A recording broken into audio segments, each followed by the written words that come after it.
আজ ছিল আমার বোনের জন্মদিন। তো কোনো কারণবশত ভিডিওটা ছাড়তে একটু লেট হয়ে যাচ্ছে, কারণ ডেট হচ্ছে 29 তারিখ আর ভিডিওটা এডিট করতে বসেছি আমি এখন। তো চলো, নমস্কার, আমি টিনা। তো আজ ঝটপট রেডি হয়ে বেরিয়ে গেছি বাড়ি যাওয়ার উদ্দেশ্যে, কারণ তখন আমি ছিলাম শ্বশুরবাড়ি। তো চারিদিকে হচ্ছিলো গণেশ পুজো, তাহলে বুঝতেই পারছো কতদিনকারের আগের ভিডিও। তো যেহেতু আমরা গ্রাম সাইডে থাকি, তো দেখো কত সুন্দর চাষবাস হচ্ছে। তো এই সাইডটা দেখো কত সুন্দর লাগছে, রোদটা পড়ছিল বলে। বাড়ি এসে দেখি যে সব কিছু কাটাকুটি রেডি রয়েছে। তো আমি ভাবলাম কিছুটা একটু করে দিয়ে যা, কারণ যেহেতু আমি পড়াতে যাবো, তোর জন্য ঝটপট কিছু কিছু করে দিয়ে যাচ্ছিলাম। তো এইটাকে দেখো, যেহেতু আমি মাংস নিয়ে এসেছিলাম, তোর জন্য এরা দুটো, এই একটা আর নিচে দেখো ওই একটা, এই দুটো বসেছিল মাংস খাওয়ার জন্য। দেখো ও মানে রান্নাঘর থেকে বেরোচ্ছিল না, দেখো কীভাবে বসে রয়েছে। আর এই যে হচ্ছে বার্থডে গার্ল, এসেই কান্না শুরু করে দিয়েছে, কারণ কিছু আমাকে একটা আনতে বলেছিল যেটা আমি আনতে ভুলে গেছিলাম। কি করা যাবে তো এখন বলো? তার জন্য আমাকে দেখেই ভ্যাঁ ভ্যাঁ করে কাঁদতে শুরু করে দিয়েছে দেখো। তারপরে আমি মাংসগুলো একটু ভেজে নিচ্ছিলাম, আমি পোড়াতে দিয়ে চলে এসেছিলাম। তো আমি বললাম একটু গুছিয়ে নিই, কারণ যেহেতু একই জামা পরে দেখতে ভালো লাগছিল না, তার জন্য একটু চেঞ্জ হয়ে গেলাম। তারপরে যাবো রেডি হতে, যেহেতু দাদুর বাড়িতে জামা প্যান্ট থাকে আর আমরা থাকি বাড়িতে। তো এবার বাড়ি যাব, তো চলো। তারপর বাড়িতে এসে দেখি রিমির 2-3টে বন্ধু চলে এসেছে। তো তারপর আমি একটু সেজে নিয়েছি, আমাকে সাজার পর এরকম লাগছিলো। আর একে তো দেখে মনে হচ্ছিলো যে এর জন্মদিন না, বিয়ে হচ্ছে। সে যাই হোক, দেখে তো বোঝাই যাচ্ছিল না কোনো কারণে, যেহেতু যে কারো জিনিস পড়েছিল সব আমার, কি আর বলা যাবে।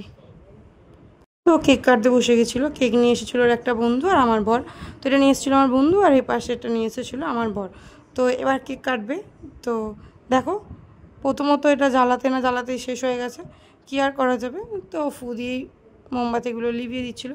এদিকের মোমবাতিটা তো লিপছিলই না, দেখো অবস্থা। যাই হোক, জোরে জোরে করে ফু দিয়ে নেবালো। ও দুটো না লিভে একটা লিভে তারপর কাটতে যাচ্ছিলো। তারপরে কেক কাটা হয়ে গেল। কেক কাটতে কাটতে ও নিজের কেক নিজেই খেয়ে নেবে, মানে কি বলা যাবে। ও প্রত্যেক বছর এরকমই করে। তো প্রথমত যেহেতু এগুলো চকলেট কেক, ও দুধ খাওয়া বারণ। তো কেকেতে একটু দুধ থাকে, মানে চকলেট ফ্লেভারে, মানে ক্রিমে একটু দুধ থাকে, তো কিছু করার নেই, একটা দিন খেতেই পারে। তো ওর জন্য নিজের কেক নিজেই কেটে খেয়ে নিল। প্রথমত কাউকেই দেয়নি, দেখো অবস্থা।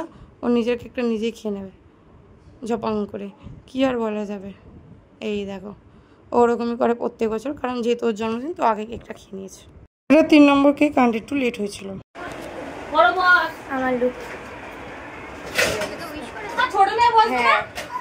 তারপর সবাইকে কেক কেটে খেতে দিয়ে দিয়েছিলাম। তার মধ্যে এই যে পেছনের এই দুটো আসতে একটু লেট করেছিল। তার মধ্যে এরা একটু দূরে যাবে, যেহেতু রিমির বন্ধু, তো ওর জন্য তাড়াতাড়ি খেতে বসে গেছিলো। আমরাই বললাম তাড়াতাড়ি খেতে বসে যায়, যেতে লেট হয়ে যাবে, যেহেতু 10টা বেজে যাচ্ছিলো। তো ওর জন্য বললাম তাড়াতাড়ি খেয়ে নে।